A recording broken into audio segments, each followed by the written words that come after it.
E aí, rapaziada, como é que vocês estão? Bem-vindo a mais um vídeo do canal Sonegador. Bem-vindo de novo ao quadro Adquirindo Conhecimento Descentralizado. Eu acho que é só isso o nome. E onde eu vou fazer leituras comentadas e reacts de artigo, começando pelos artigos do Hoppe. Do último vídeo eu fiz um artigo do Mises Brasil, que era um artigo do Hoppe sobre a monarquia ser superior à democracia. Se você não viu, vai lá ver. Hoje eu vou fazer uma leitura de um artigo do Instituto Hoppe, que é um instituto um pouco menos conhecido e tem um pouco menos de artigos também, mas também é interessante ver aí. E porque é do Hoppe eu vou estar divulgando aqui, que é desse cara aqui, o Rick Teu. Pode colocar mais artigos do Hoppe aí, tá? E eu acho que esse é o único artigo do Hoppe realmente nesse instituto. Eu vou deixar o artigo na descrição. Aí vocês entram aí no instituto e vejam aí, tem artigos e alguns livros da escola austríaca. E esse é o único artigo do Hoppe que eu encontrei aqui, né? O que é um pouco suspeito, porque é o Instituto Hoppe e eu só vi um artigo do Hoppe, que foi esse, que eu vou fazer a leitura comentada aqui. Ele é um pouco longo, então não sei quanto tempo vai dar esse vídeo, né? Mas sei lá, como é economia, eu tava mais focado em filosofia, eu não sei se eu vou saber tanto assim, mas vamos ver aí no que dá, né, cara? O nome do artigo é Por que o Estado exige o controle do dinheiro? Hans Hermann Hoppe.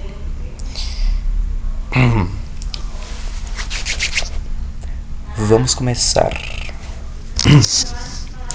Imagine que você está no comando do Estado, definido como uma instituição que possui o monopólio territorial da tomada de decisão final em todos os casos. Não, da tomada de decisão final em todos os casos de conflito. Tava certo, não sei porque eu parei. Incluindo conflitos envolvendo o Estado e seus próprios agentes. E, por implicação, o direito de tributar, ou seja, determinar unilateralmente o preço que seus súditos devem pagar a você para realizar a tarefa de tomada de decisão final. Ok, ele está falando para a gente imaginar a gente no controle do Estado e a gente tem o direito, né, direito de tributar, ou seja, determinar unilateralmente. Eu esqueci exatamente o que significa, tipo, unilateral é tipo uma parte só, alguma coisa assim. O preço que seus súditos devem pagar a você para realizar as tarefas da nossa decisão final. Ok. Agir sobre essas restrições, ou melhor, a ausência de restrições, é o que constitui política e ação política. E deve ficar claro desde o início que política, então, por sua própria natureza, sempre significa dano. Não do seu ponto de vista, é claro, mas dano do ponto de vista daqueles que estão sujeitos à sua regra como um juízo final. Previsivelmente, você usará sua posição para enriquecer às custas de outras pessoas. Ok, isso aqui é meio óbvio, né? É uma coisa que todo mundo, acho que concorda, que todo mundo busca lucrar e busca a satisfação própria. Então você tendo esse poder, né, do Estado, você vai querer enriquecer, né? E mesmo se for à custa dos outros, eu não acredito que tenha alguém que vai ser honesto o suficiente para ver não sei quantos trilhões de impostos que são pagos, né, no Brasil, acho que é 2 trilhões, e não pagar e pegar nada, não desviar nada, porque você pode fazer isso e tipo ninguém vai reclamar.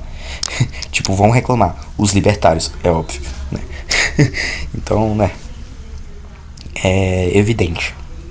Mais especificamente, podemos prever em particular qual será a sua atitude e política em relação ao dinheiro e à atividade bancária. Tem uma foto do Hoppe aqui, um desenho do Hoppe. Muito louco. Suponha que você governe um território que se desenvolveu além do estágio de uma economia de troca primitiva e onde um meio comum de troca, ou seja, um dinheiro, está em uso. Ok. Em primeiro lugar, é fácil ver por que você estaria particularmente interessado em dinheiro e assuntos monetários. Como governante do Estado, você pode, em princípio, confiscar tudo o que quiser e obter uma renda não obtida. Isso é verdade. Mas, em vez de confiscar vários bens de produção ou de consumo, você naturalmente preferirá confiscar dinheiro. Sim, porque dinheiro, como o bem mais fácil e amplamente vendável e aceitável de todos, permite a você a maior liberdade para gastar sua renda como quiser, na maior variedade de bens, né? Então, tá, o Estado ele saiu de um sistema de troca primitivo e foi para um sistema de troca onde tem dinheiro, e o político vai estar interessado em roubar o dinheiro e não outros bens, porque o dinheiro é mais abrangente, pelo que eu entendi. Em primeiro lugar, então, os impostos que você impõe à sociedade serão impostos sobre dinheiro, seja sobre a propriedade ou sobre a renda. Você vai querer maximizar suas receitas de impostos sobre dinheiro. No meu artigo de 2024, eu falei mais ou menos o que o texto está querendo que você entenda, né? Que os políticos eles sempre vão pensar no próprio lucro e cobrar mais impostos das pessoas. E é quase isso que o Ropa está falando aqui, se não foi isso, né? Que eu tô tentando entender também. Eu tô lembrando que esses artigos todos que eu vou ler, eu tô lendo aqui com vocês pela primeira vez. O nome do quadro é Adquirindo Conhecimento Descentralizado. Eu tô adquirindo. Eu não é que eu já sei, eu tô adquirindo aqui. Nessa tentativa, entretanto, você encontrará rapidamente algumas dificuldades intratáveis. Eventualmente, suas tentativas de aumentar ainda mais sua receita tributária encontrarão resistência, pois as taxas de impostos mais altas não levarão a uma receita tributária mais alta, mas a uma redução. Sua renda, seu dinheiro para gastar, diminui, porque os produtores, sobrecarregados com taxa de impostos cada vez mais alta, simplesmente produzem menos. Isso aqui é verdade também. Quanto mais imposto você coloca, menos produtividade os produtores vão ter. Eles vão produzir menos, né, por causa da alta taxa de impostos. Eles vão ficar sobrecarregados e isso vai desincentivar ele. Então, automaticamente, se você colocar muito imposto, eles vão querer produzir menos, porque tipo, eles estão ganhando menos, né? Nessa situação, você só tem uma outra opção para aumentar ainda mais, ou pelo menos manter seu nível atual de gastos, pedindo esses fundos emprestados, e para isso você deve ir aos bancos, e portanto, seu interesse especial também por bancos e pelo setor bancário. Ok. Se você pedir dinheiro emprestado a bancos, esses bancos assumirão automaticamente um interesse ativo em seu bem-estar futuro. Eles vão querer que você continue no negócio, ou seja, eles querem que o Estado continue com seus negócios de exploração. É evidente, né, que o banco é estatal, né, o Banco Central. E como os bancos tendem a ser os principais atores da sociedade, esse suporte certamente é benéfico para você. Por outro lado, como negativo, se você pedir dinheiro emprestado a bancos, não só deverá pagar o empréstimo, mas também pagar por juros. Ok. Aqui, né, eu ainda tô, né, como o mandante do Estado, né, como político. A questão, então, que se coloca para você como governante é: como posso me livrar destas duas restrições? Isto é, da resistência aos impostos na forma de receita tributária decrescente e da necessidade de tomar emprestado e pagar juros aos bancos. Ok. Isso aqui é claramente economia, né? Isso aqui não é filosofia, não. Que a última que eu tava lendo era mais questão de filosofia, história. Isso aqui é claramente economia, né? Interessante. Deixa eu tentar entender. Resistência aos impostos, né, na forma de receita tributária decrescente. Então você vai ter uma resistência aos impostos dos produtores, né, que eles vão produzir menos porque vão estar sendo desincentivados por conta de altos impostos, né? Receita tributária decrescente. Decrescente. Tá. E da necessidade de tomar emprestado e pagar juros aos bancos. Tá. Vamos lá. Não é muito difícil ver qual a solução definitiva para o seu problema. Bom, eu não vi até agora. Confesso que economia eu tenho que estudar mais. Mas vamos lá. Você pode alcançar a desejada independência dos contribuintes e do pagamento de impostos e dos bancos, bastando estabelecer-se primeiro como um monopolista territorial da produção de dinheiro em seu território. Apenas você tem permissão para produzir dinheiro. Tá, mas o Estado ele já não estava fazendo isso? Tava tendo competição, não tava tendo sistema de free bank, já tava tendo isso, mas beleza. Apenas você tem a permissão para produzir dinheiro, mas isso não é suficiente, porque enquanto o dinheiro for um bem regular que deve ser produzido de forma cara, não há nada nele para você exceto despesas. Mais importante, então, você deve usar sua posição de monopólio para reduzir o custo de produção e a qualidade do dinheiro, o mais próximo possível de zero. Em vez de dinheiro de qualidade caro, como ouro ou prata, você deve cuidar para que pedaços de papel sem valor, que podem ser produzidos a custo praticamente zero, se tornem dinheiro. Sim.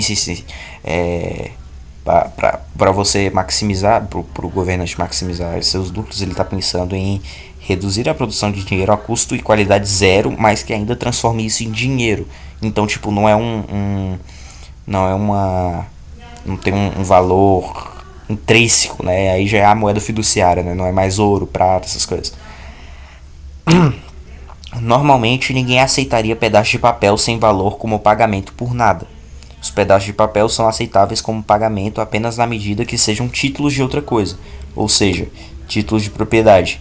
Em outras palavras, então, você deve substituir os pedaços de papel que eram títulos para dinheiro com pedaços de papel que não são títulos para nada.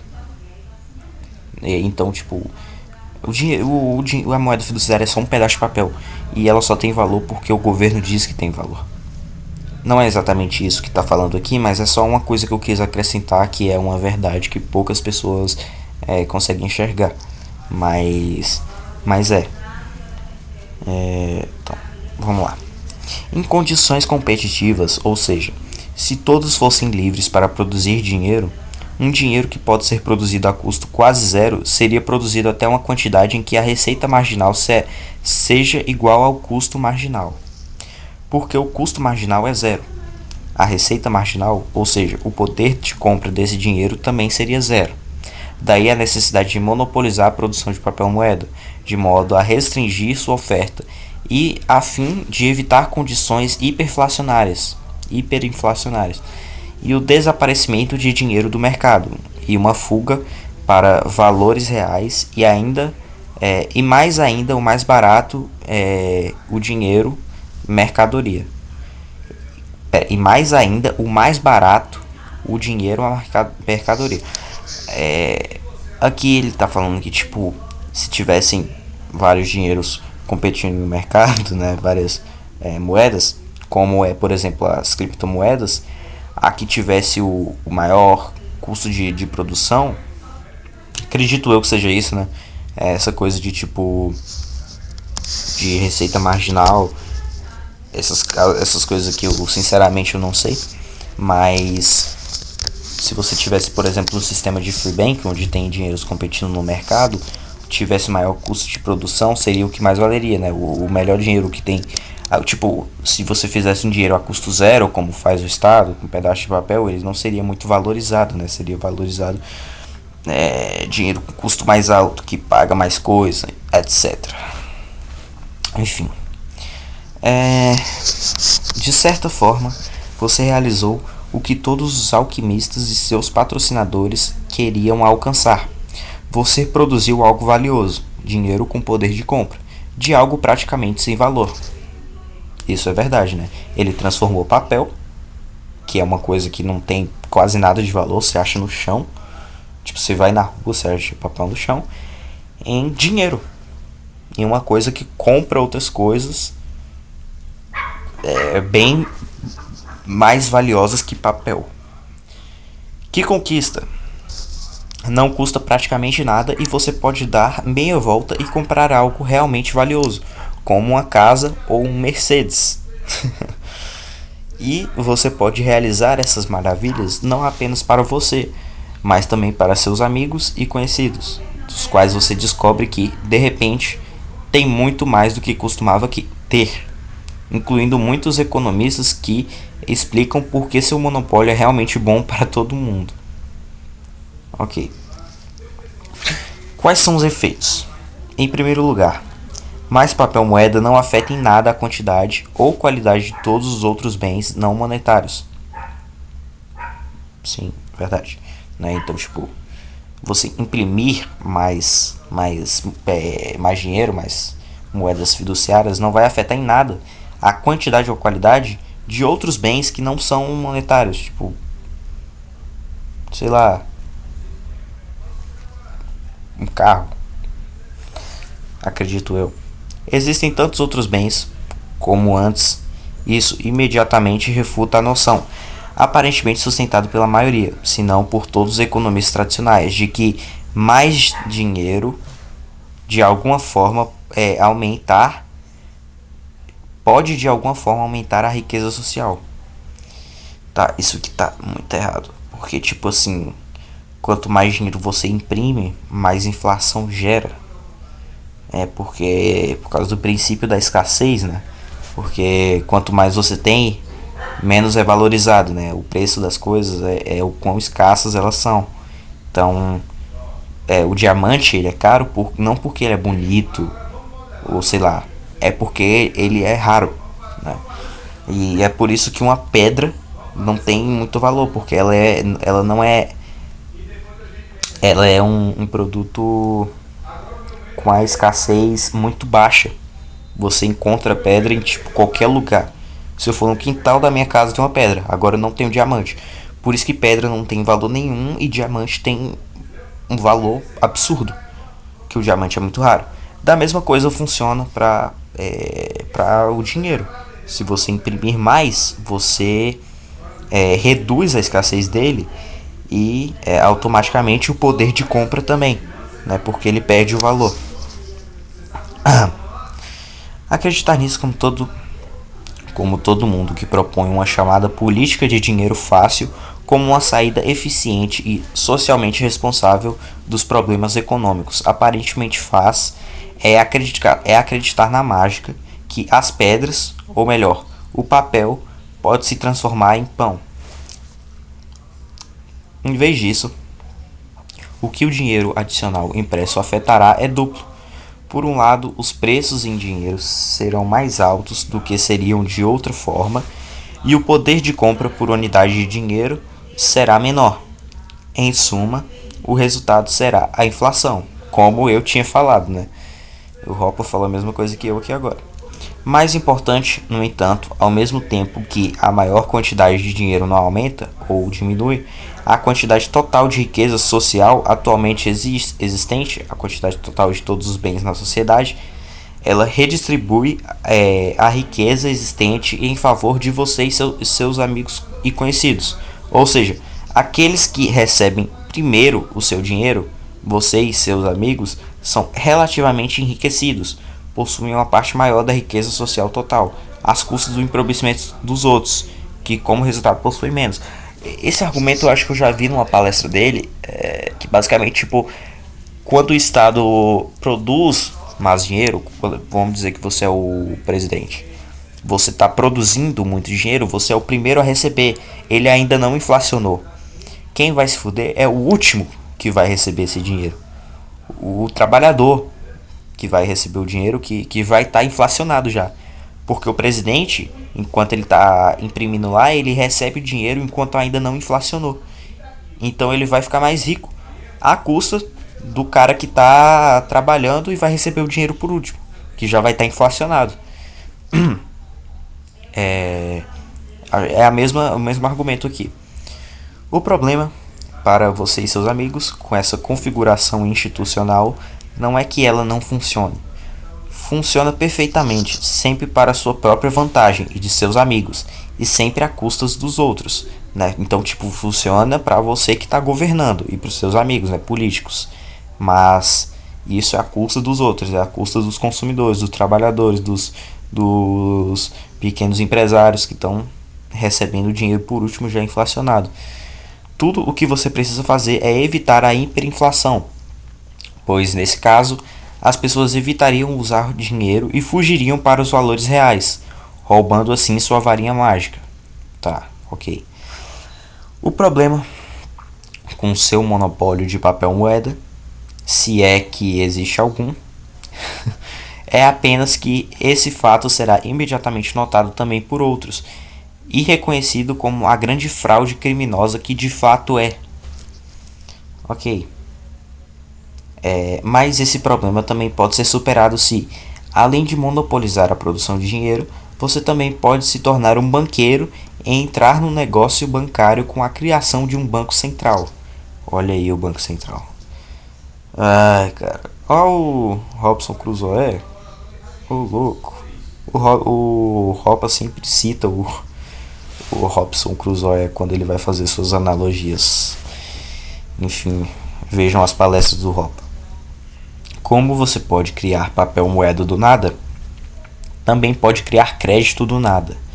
Na verdade, eu não sei, eu tô lendo esse bagulho do crédito e tal, eu já vi palestra do Ropa sobre isso, né? Só que eu não sei muito bem como funciona o sistema de crédito, tá? Eu não sei ao certo como funciona, então, tipo, eu vou fazer uma leitura aqui, vou fazer alguns comentários em cima do que eu sei, pode ser que eu esteja certo, pode ser que eu não esteja certo.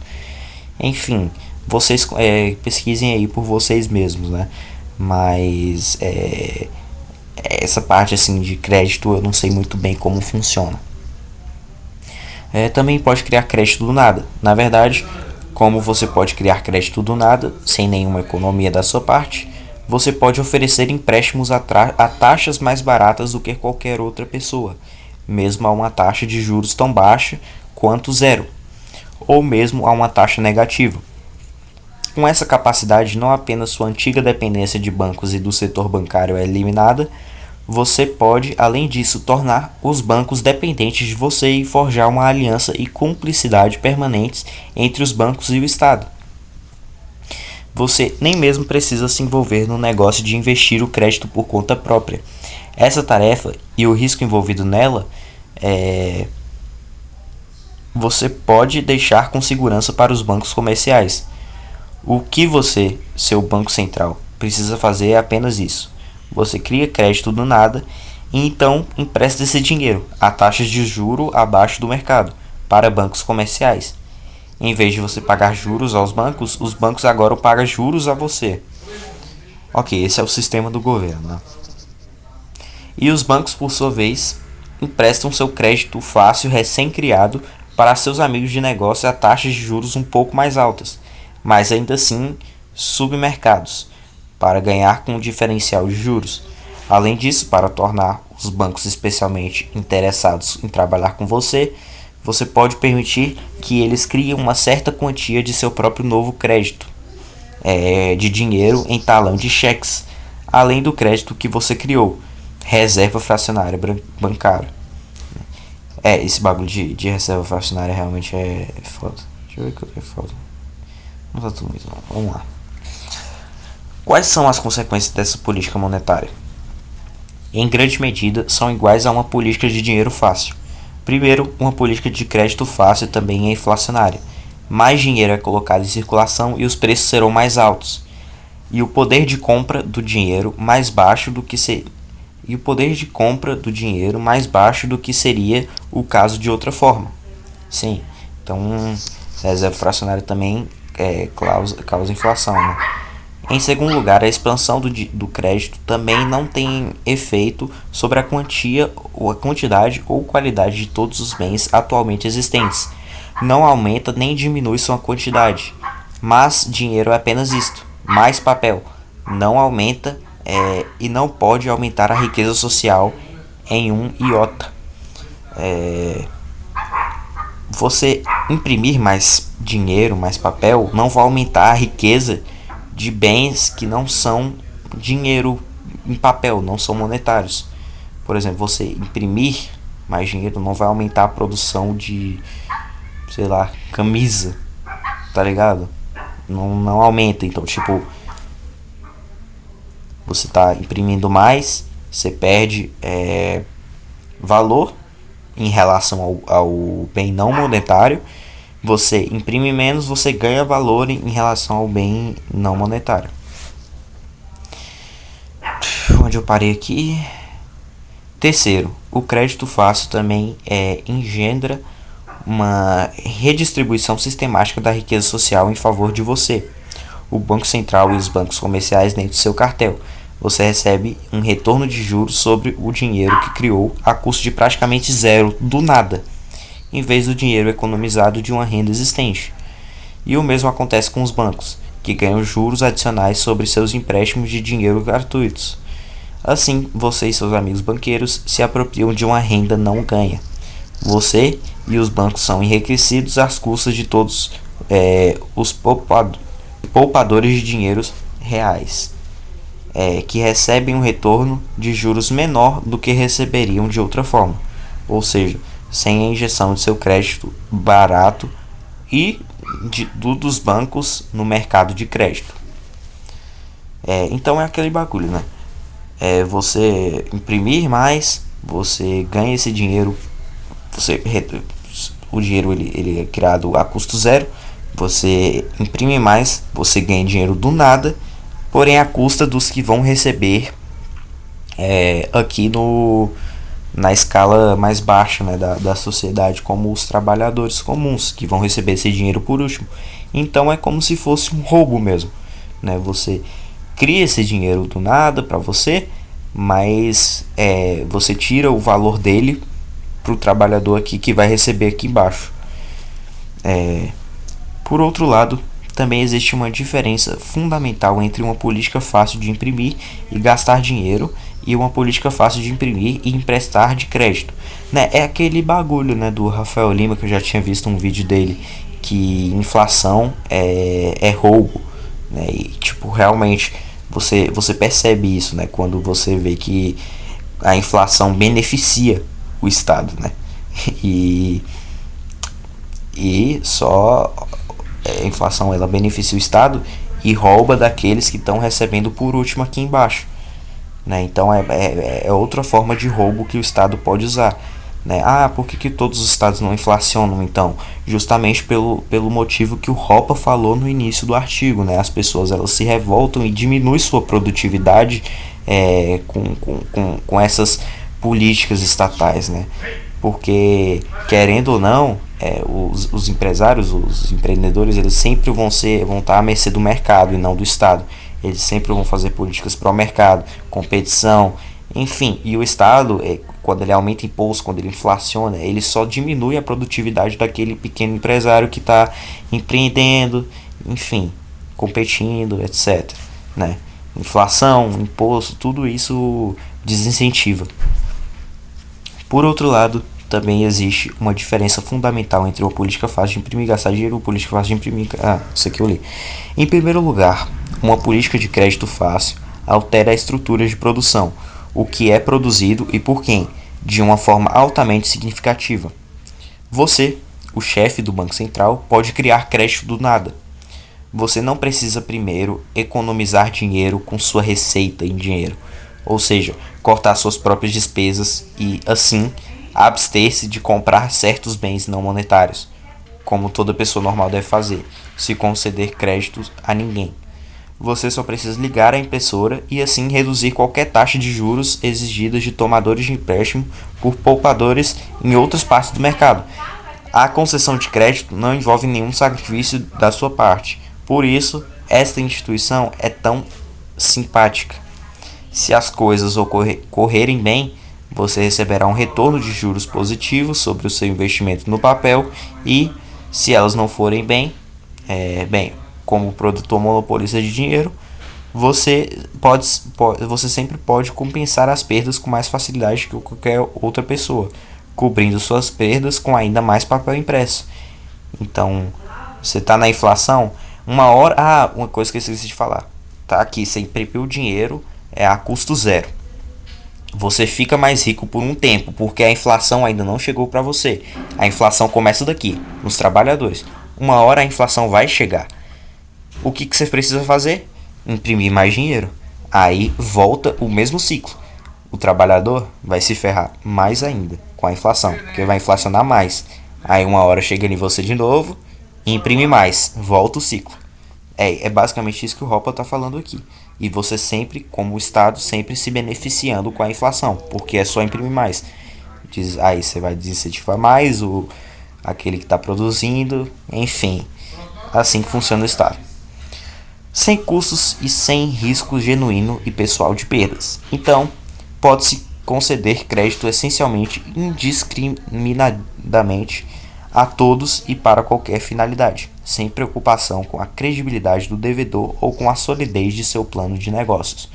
Por causa de seu crédito fácil, certas pessoas, em particular banqueiros de investimento, que de outra forma não seriam consideradas suficientemente dignas de crédito e certos projetos, em particular de bancos e seus principais clientes, que não seriam considerados lucrativos, mas desperdiçadores ou muito arriscados, obtenham crédito e seja financiado.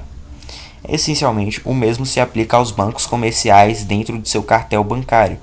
Por causa de seu relacionamento especial com você, como os primeiros destinatários de seu crédito de papel moeda a juros baixos e sem custo, os bancos também podem oferecer empréstimos a credores em potencial a taxa de juros abaixo das taxas de mercado.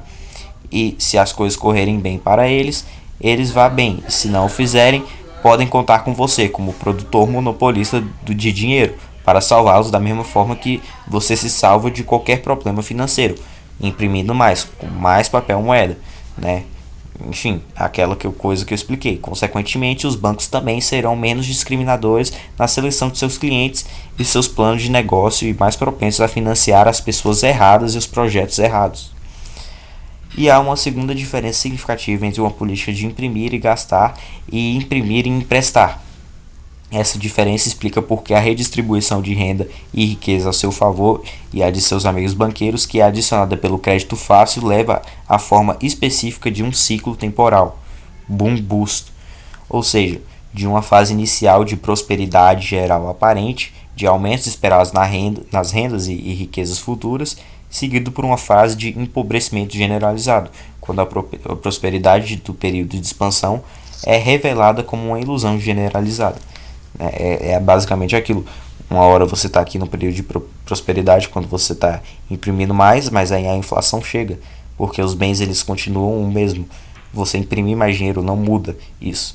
Então a inflação vem e aí começa, né, a fase de empobrecimento. Essa característica de expansão contração é a consequência lógica e fisicamente necessária do crédito criado no nada, do crédito não respaldado por poupança, do crédito fiduciário, ou como você pode chamá-lo. E do fato de que todo investimento leva tempo, e só mostra mais tarde, em algum momento no futuro, se foi bem sucedido ou não. A razão do ciclo de negócios é tão elementar quanto fundamental. Robinson Crusoe pode dar um empréstimo de peixe que ele não consumiu, até Friday. Friday pode converter essas economias em uma rede de pesca. Ele pode comer um peixe enquanto constrói a rede, e com a ajuda da rede, então Friday em princípio é capaz de reembolsar seu empréstimo a Robson, mais juros e ainda ganhar um lucro de peixes adicionais para si mesmo. Mas isso é fisicamente impossível se o empréstimo de Robson for apenas uma nota de papel denominada em peixes, mas não respaldada por economias reais de peixes. Ou seja, se Robson não tiver peixes, porque os consumiu todos. Enfim, então, e necessariamente assim, Friday deve espalhar em seu esforço de investimento em uma economia de troca simples. É claro, isso se torna imediatamente aparente. Em primeiro lugar, Friday não aceitará o crédito de papel de Robson, mas apenas o crédito real de commodities. E, por causa disso, o ciclo de expansão e queda não terá início. Mas, em uma economia monetária complexa, o fato de que o crédito foi criado no nada não é perceptível. Toda nota de crédito se parece com qualquer outra e, por isso, as notas são aceitas pelos tomadores de crédito. Isso não muda o fato fundamental da realidade de que nada pode ser produzido do nada e que os projetos de investimentos empreendidos sem qualquer financiamento real pela poupança devem fracassar, mas explica por que um aumento no nível de investimento acompanhado pela expectativa de maior renda e riqueza futura mais altos pode começar. Friday aceita a nota em vez de recusá-la imediatamente e explica por que leva um tempo até que a realidade física se reafirme e revele tais expectativas como ilusórias. Você não pode criar riqueza do nada. Isso é impossível. Uma hora você vai se ferrar com isso. Mas o que é uma pequena crise para você? Mesmo que o seu caminho para a riqueza seja através de crises repetidas provocadas pelo seu regime de papel moeda e políticas do Banco Central, do seu ponto de vista, do ponto de vista de chefe de Estado e chefe do Banco Central, esta forma de impressão e emprestar redistribuição de riqueza em seu próprio favor e no favor de seus amigos banqueiros, embora menos imediata do que aquela alcançada com a simples política de imprimir e gastar, ainda é muito preferível, porque é muito mais difícil ver através e reconhecer o que é isto, em vez de parecer uma fraude e um parasita. Ao buscar uma política de crédito fácil, você pode até fingir que está empenhado na tarefa altruísta de investir no futuro, em vez de gastar em frivolidades presentes e curar a economia crise em vez de causá-las. Então, né, essa política de crédito fácil, ela é muito mais beneficente para quem está no Estado e para quem é amigo deles, como os políticos e banqueiros, porque ela é muito mais, é muito mais disfarçada do que a política de imprimir e gastar. Mas como todos sabem, né, como todos deviam saber, na verdade você não pode criar riqueza do nada, porque o bem não monetário ele nunca vai deixar aquele valor. Já o papel moeda que você imprime, você pode controlar o valor dele, mas isso é fisicamente impossível. Então você imprimir e criar dinheiro do nada só vai gerar inflação, e aí é aquilo que eu falei, vai beneficiar você no início, mas aí a inflação primeiro chega aqui nos trabalhadores que recebem por último, e depois chega em você e você tem que imprimir de novo, e aí vai virar esse ciclo de inflação e vira um roubo generalizado até que todo mundo se ferra. E é isso aí, só quem está em cima lá no estado vai se beneficiar com essa política de crédito fiduciário e reserva fracionária. É isso, espero que vocês tenham gostado do artigo, obrigado por terem assistido o vídeo, valeu.